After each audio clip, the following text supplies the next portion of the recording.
भगवान यहां पर कहते हैं कि जिस कार्य में, जिस यज्ञ में उसको करने वाले जो साधन हैं वह भी ब्रह्म रूप हैं, और उसमें डालने वाला जो द्रव्य जिसके माध्यम से वो सिद्ध किया जा रहा है वह भी ब्रह्म है, तथा जिस ब्रह्मकर्ता के द्वारा उस अग्नि में जो आहुति दी जा रही है, जो डालने वाला, जो करता है, जो साधनों को चलाने वाला, पकड़ने वाला, समझने वाला है, वह भी ब्रह्म है। तो उसमें जो डालने वाली वस्तु, जो क्रिया है, वह भी ब्रह्म है। फिर सारा कर्म ब्रह्ममय है, तो उसमें से जो भी कुछ उसे प्राप्त होगा उसका परिणाम भी ब्रह्म ही होगा।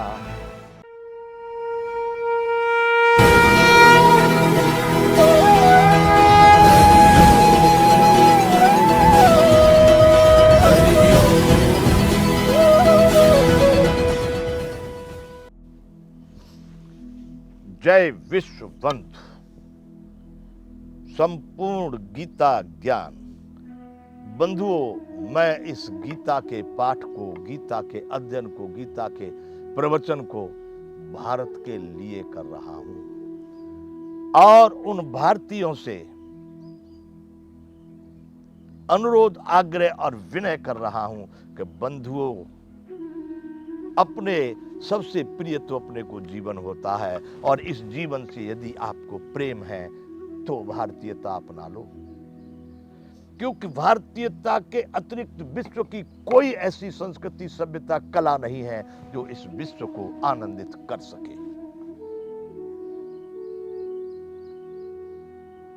मैं जान रहा हूं कि मेरे वचन बड़े विचित्र हैं, परंतु फिर भी कह डालता हूं, यदि विश्व में किन्हीं को इस बात पर संदेह हो तो हम उनसे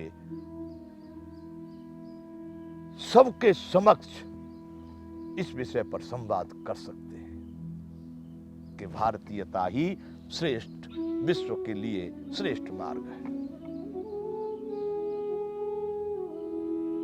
आइए बंधुओं, हम वार्ता कर रहे थे कृष्ण भगवान और अर्जुन की जो कर्म के विषय में बात चल रही है। भगवान ने अर्जुन को कहा था कि अर्जुन, कर्म बंधन ही इस संसार में मनुष्य को लटकाने वाला, भटकाने वाला और जन्म दिलाने वाला और मृत्यु दिलाने वाला है, इसलिए तू कर्म से मुक्त होना। क्यों कि कर्मणस्य बोद्धव्यम बोद्धव्यम से विकर्मण है, अकर्मणस्य बोद्धव्यम गहना कर्मणो गति, कर्म की गति बड़ी गहन है। इसलिए यहाँ कर्म के रहस्य को भगवान यहाँ बता रहे हैं कि जो कर्म में अकर्म, अकर्म में कर्म देखता है वही मनुष्यों में बुद्धिमान है, और वही सभी कर्मों का करने वाला योगी भी है। इस तरह से भगवान कह रहे हैं कि जिसने त्यक्त्वा कर्म फलासंग नित्य तप्तो निराश्रय, जिसने सभी कर्मों के फल को त्याग दिया है और जो नित्य प्रति हमेशा इस संसार के आश्रय से रहित होकर के सर्वथा परमात्मा में तृप्त रहता है, कर्मण्य विवृतोपि नैव किंचित करोति सह, वह सही में सभी कर्मों का कर्ता होने के बाद भी कुछ नहीं करता। देखिए कितनी, अब आप बताइए, यूं करके हम सीधे भाषा में अगर समझ लें, एक घर का मुखिया है, एक कंपनी का मुखिया है, एक ग्रुप का मुखिया है, सही में तो उसके निर्धारण के अनुसार सब नाच रहे हैं, आप क्या कर रहे हैं? आप तो कुछ करता है नहीं, आप तो उसके संकेत से नाच रहे हैं, आप क्या करने वाले हैं? करता तो वही हो गया। उमा दारू जो सित की नाई, सबय नचावत राम गुसाई।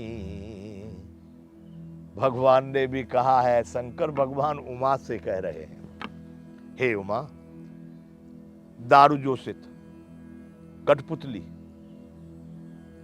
कठपुतली की तरह से वो डोरा कहीं होता है, वो नाच करती रहती है, ऐसे ही राम यानी भगवान परमात्मा ही सबको नचा रहा है। तो कौन करता और कौन अकर्ता?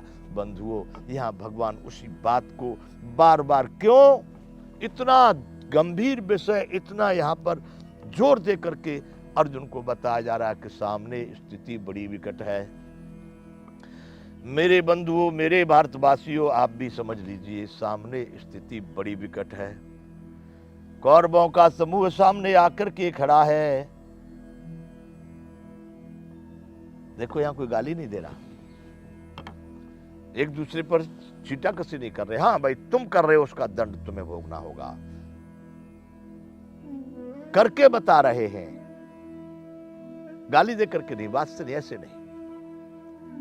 तो बंधुओं, कौरवों को गाली देने की आवश्यकता नहीं है। उनको अपने कर्म से, अपनी क्रियाओं से, अपने सामर्थ्य से सिद्ध कर देने की बात है कि हम हैं और तुम भी हम ही हो, हमसे अलग तुम नहीं हो, ये सिद्ध कर देना है। अरे सब सनातन, संपूर्ण विश्व सनातन, संपूर्ण ब्रह्मांड सनातन, फिर बात कहां रह जाती है किसी और की। भगवान ने कहा कि जो समस्त कर्मों के फल को जिसने त्याग दिया है और जिसने संसार के आश्रय से, संसार का आश्रय हम बता चुके हैं, जो तमाम प्रकार की आशा अपेक्षा लेकर के सगे संबंधियों की, वस्तुओं की, पदार्थ की जो जी रहे हैं, वो उनके जीवन तो पशुओं की तरह से ही हैं। लेकिन जिन्होंने संसार का आश्रय छोड़ करके परमात्मा में लग गए हैं, परमात्मा से तृप्त हैं, ये संपूर्ण परमात्मा का ही स्वरूप है, वो सभी कर्मों को भली भांत करता हुआ भी कुछ नहीं करता है। अभिप्राय कि वह मुक्त हो जाता है, सभी कर्म बंधन से छूट जाता है। बंधुओं, अब यहां से आगे अब चलेंगे। निराशीरियत चित्तात्मा त्यक्त सर्व परिग्रह शरीरम केवलम कर्म कुर्वन्ना कर्वन्नौति किल विषम। संस्कृत में कभी कभी जीभ लिबड़ जाती है, पर मुझे शौक है संस्कृत का श्लोक बोलने का। मुझे मेरे मन को पूछा जाए तो लोग कुछ भी आरोप या कुछ भी प्रत्यारोप कर दें, लोग आज कह देते कि तो पंडितों की भाषा है। अरे पंडित तो अभी भगवान ने भी कहा यहाँ पर कि उसको ज्ञानी जन भी पंडित कहते हैं। पंडित का मतलब कोई रूप वेशभूषा बनाने से नहीं है। पंडित का मतलब जो उच्च कोटि का विद्वान, वैज्ञानिक, सर्वश्रेष्ठ सिद्ध संत है, उसको ही पंडित कहते हैं। यदि पंडितों की भाषा है तो भी सबको स्वीकार कर लेनी चाहिए। मैं कहता हूं, ये बात इसलिए बीच में बोल दिया, कभी कभी लोग कह देते तो पंडितों की भाषा है, परंतु संस्कृत जो ज्ञान, जो तत्व, जो भार इस संस्कृत भाषा में है, वो कहीं संसार में नहीं, किसी भाषा में नहीं। इसलिए बंधुओं, मुझे संस्कृत अच्छी लगती है, मैं इसलिए बोलना चाहता हूं। पढ़ा तो बहुत नहीं संस्कृत का, तो संस्कृत की पाठशाला में नहीं गया। जितना मेरे समय में जो शिक्षा चलती थी, उसमें जो मेरे विचार से 8वीं तक ही, 9वीं 10वीं में फिर वो अपने मन से लो, पढ़ो तो पढ़ो, न पढ़ो तो जयराम जी की। 8वीं तक जितना संस्कृत के शब्द या वाक्य या अक्षरों को समझा, वही समझाऊं और वही उसी के माध्यम से आज जितना प्रयास करता हूं। भगवान करे निराशीरियत चित्तात्मा त्यक्त सर्व परिग्रह शरीरम केवलम कर्म कुर्वन्नाप्नोति किल विषम। जिसका अंतःकरण और इंद्रियों के सहित शरीर जीता हुआ है, निराशीरियत चित्तात्मा त्यक्त सर्व परिग्रह, जिसने समस्त भोगों की सामग्री का परित्याग कर दिया। त्यक्त सर्व परिग्रह, जिसका अंतःकरण और इंद्रियों के सहित शरीर जीता हुआ है। किसके द्वारा? कौन जीतने वाला है बताइए? अरे बंधुओं, मन मंत्री है आत्मा का, आत्मा राम है, आत्मा राजा है, आत्मा वही जो आपको कदापि छोड़ता नहीं है। माता पिता, भाई बंधु, कुटुंब, परिवार, अगड़म बगड़म, दोस्त मित्र, पुत्र पुत्री, पत्नी सब छोड़ जाते हैं जब कोई ऐसा समय विचित्र परिस्थिति का दिखाई देता है। लेकिन जो नहीं छोड़ता वह आपका स्वरूप है, जिसको आत्मभाव से जाना जाता है। उस आत्मा के द्वारा जिसका अंतःकरण और इंद्रियों, अंतःकरण का मतलब मन, चित्त, बुद्धि, अहंकार, इंद्रियों का मतलब आंख, नाक, कान, ये सभी इंद्रियां जो कर्म इंद्रियां, ज्ञान इंद्रियां हैं, और शरीर। भगवान कह रहे हैं कि जिसके द्वारा, यानी जिसके द्वारा वो आप हैं। आप देखें ना, रामवीर, श्यामवीर, घनश्याम, रामदास, श्यामदास, कहां पर है शरीर में पूछना, ये श्यामदास की नहीं, श्यामदास की नाक, ये श्यामदास की नहीं, श्यामदास की खोपड़ी, ये श्यामदास नहीं, श्यामदास का हाथ, वही श्यामदास बंधु, वही जो सब में इस शरीर के रोम रोम में समाया हुआ है, लेकिन कहीं पकड़ में नहीं आता। इस हाथ को काटने से श्यामदास नहीं कटा, श्यामदास का एक हाथ कट गया, श्यामदास नहीं कटा, वही श्यामदास। उस जिस श्यामदास के द्वारा मन इंद्रियों के साथ इस शरीर को जीता हुआ है, अर्थात वह जैसा चाहता उधर ही आंख जाएगी, उधर ही वही रस लिया जाएगा, वही गंध दुर्गंध ली जाएगी, सुगंध ली जाएगी, और वही कार्य किए जाएंगे जो श्यामदास चाहता है। अभिप्रायिक जिस श्यामदास के द्वारा, जिस आत्मा के द्वारा मन अंतःकरण मतलब मन चित्त बुद्धि अहंकार के साथ, सभी इंद्रियों के साथ ये शरीर जीता हुआ है, जिसने समस्त भोगों की सामग्री का परित्याग कर दिया है।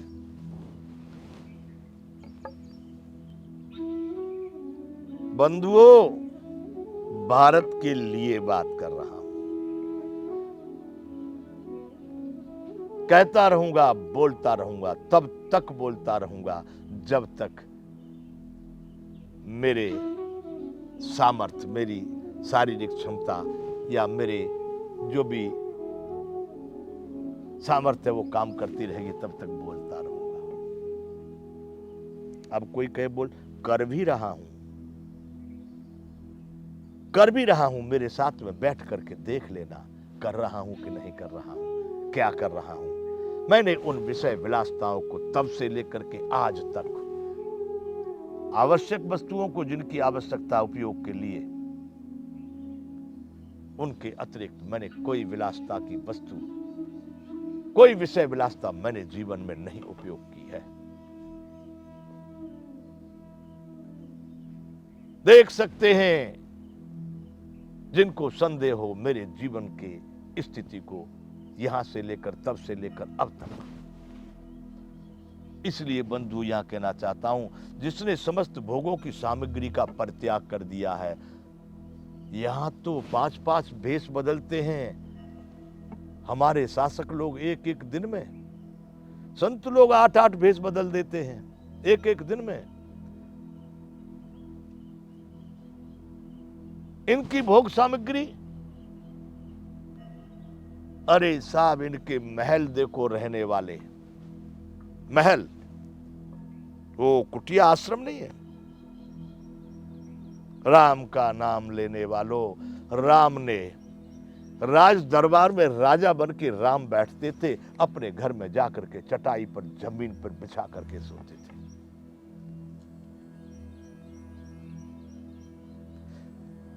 यदि भारत चाहिए, सर्वोपरि भारत चाहिए, तो ये भारतीयता अपनानी होगी। भगवान कह रहे हैं कि जिसने अंतःकरण यानी मन चित्त बुद्धि अहंकार के साथ, सभी इंद्रियों के साथ, आंख नाक कान त्वचा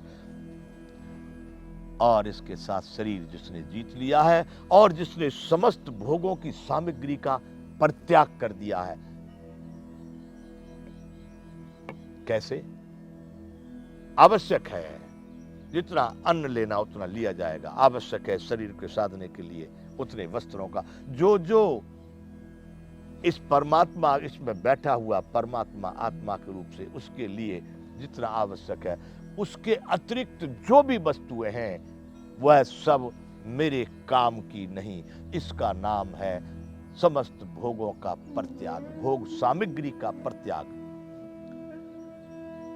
एक मकान यहां, एक मकान हैदराबाद में, एक मकान बंगलौर में, 4 मकान दिल्ली में, 8 मकान दुबई में, कहां ले जाओगे? आपको इतना भी ज्ञान नहीं है कि सब दूसरे लोग दुरुपयोग करेंगे। तुम्हारे मतलब का तो 4x6 की इतनी जगह बहुत थी।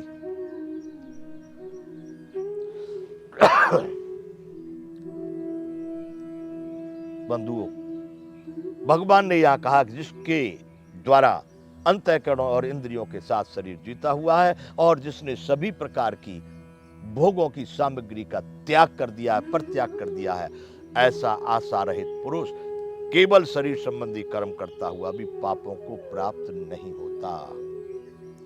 उसको कहा कुछ चाहिए, आकांक्षा कांक्षा सब खत्म।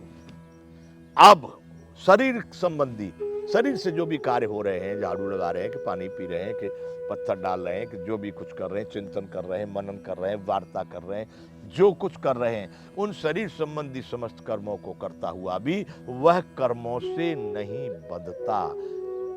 बंधुओं, सबसे बड़ा इस गीता शास्त्र का एक ही सिद्धांत है, वह है कर्म। कर्म करने के लिए गीता को कहा गया है, लेकिन कर्म को अकर्मण्यता के हिसाब से करने के लिए कहा गया है। कर, लेकिन उसमें बंध मत। कितना विचित्र है यह शास्त्र है, ग्रंथ। हम उससे नहीं निकल पा रहे। थोड़ा भी करके हम मैंने किया, मैंने, वाह।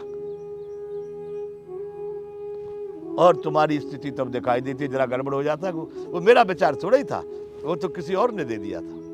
फौरन तुम्हारी हवा निकल जाती है।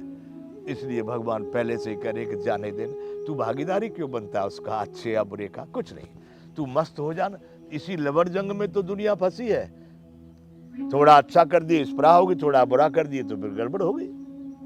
भगवान ने सारी कहानी इसी पर आधारित रख करके यहाँ कर्म के सिद्धांत को, विश्व का कोई ग्रंथ ऐसा नहीं जो इसके समकक्ष कर्म के विषय में जानकारी देता हो या समझता हो या मानता हो। क्या इससे बड़ा कोई सिद्धांत नहीं हो सकता कि कर्म ही आपके जीवन का मुख्य आधार है, कर्म ही आपका बंधन है, कर्मों का ही भोग आप भोग रहे हैं। दूसरे को दोष भले ही दे दो, कुछ ने ऐसा कर दिया इसलिए ऐसा हो गया, मैंने ऐसा कर दिया उसको ऐसा हो गया, नहीं। आपके कर्मों का भोग आपको अच्छा बुरा मिश्रित भोगना पड़ रहा है, उसी में आप बंधे हैं। जिसने इस कलाकारी को पा लिया कि अब उसको कर्मों का कोई भी फल, कोई भी परिणाम प्राप्त ही नहीं होता, वही सिद्ध हो गया, वही पार हो गया, वही इस भारतीयता को समझ गया।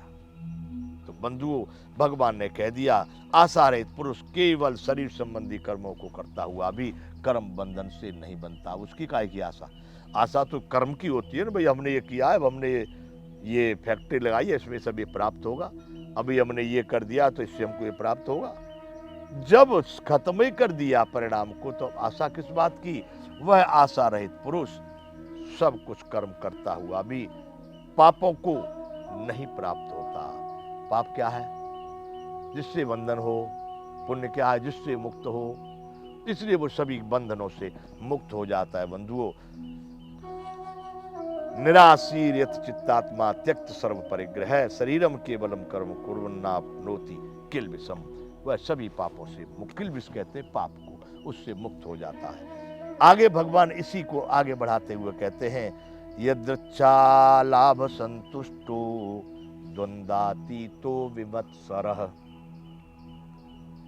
यदृच्छा लाभ संतुष्टो द्वंद्वातीतो विमत्सरः।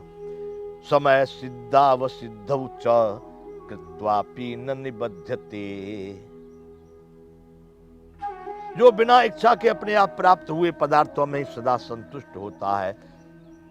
यदृच्छा लाभ संतुष्टो, लाभ शब्द इसमें दिया कि जो कुछ भी प्राप्त हुआ उसको लाभ कहा गया।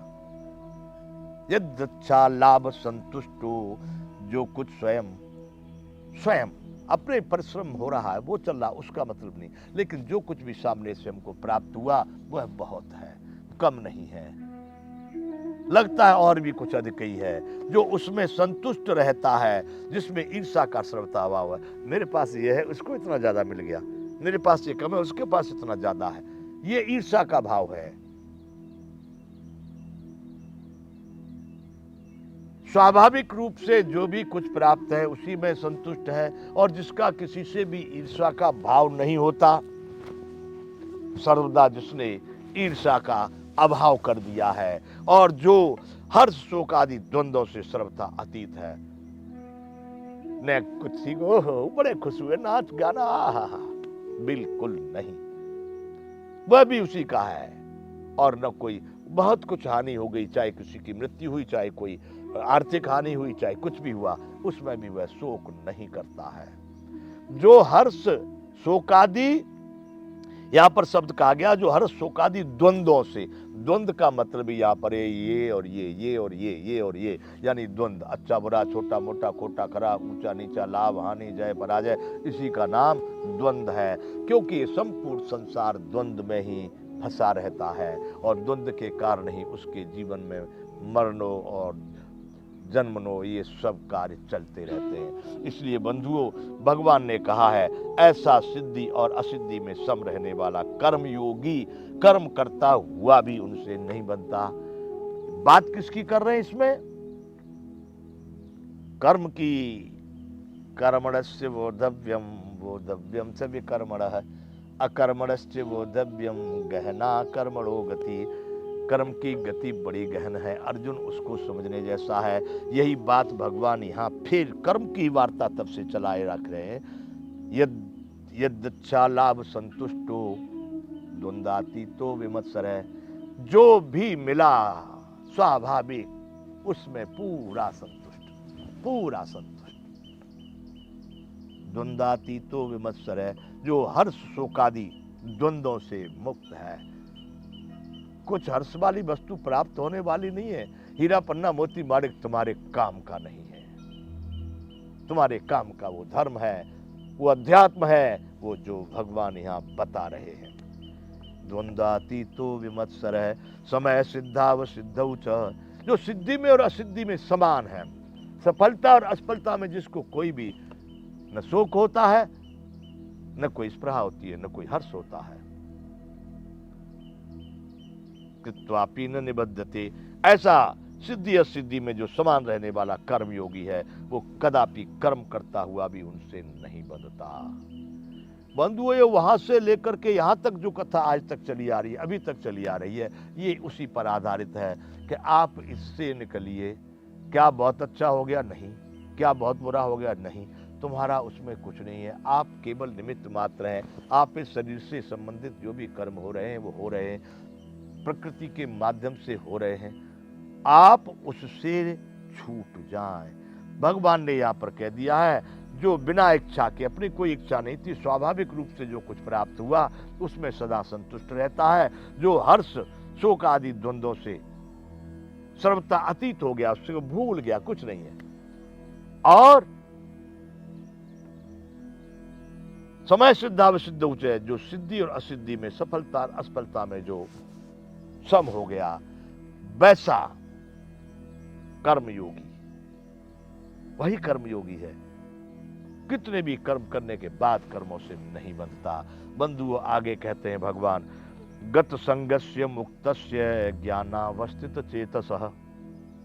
गत संगस्य मुक्तस्य, जो संग से मुक्त हो गया, आसक्ति से सर्वथा जिसकी नष्ट हो गई है। गत संग, संग कहते आसक्ति को, मुक्तस्य मुक्त, गत संगस्य मुक्तस्य ज्ञानावस्थित चेतसः यज्ञायाचरतः कर्म समग्र प्रबलीयते। अब बंधु, फिर यहां यज्ञ की बात आ रही है। हम यज्ञ के विषय में पहले तीसरे अध्याय में थोड़ी बात की थी। यज्ञ क्या है? भगवान यहां कह रहे, जिसकी आसक्ति सर्वथा नष्ट हो गई है, जो देहाभिमान और ममता से रहित हो गया है। कुछ नहीं, जब अभिमान काहे का, जब यह संपूर्ण सत्ता परमात्मा की है, तो मेरा अभिमान है कहां से? मेरा तो केवल ये कठपुतली की तरह से जो चलाया जा रहा है, चल रहा है।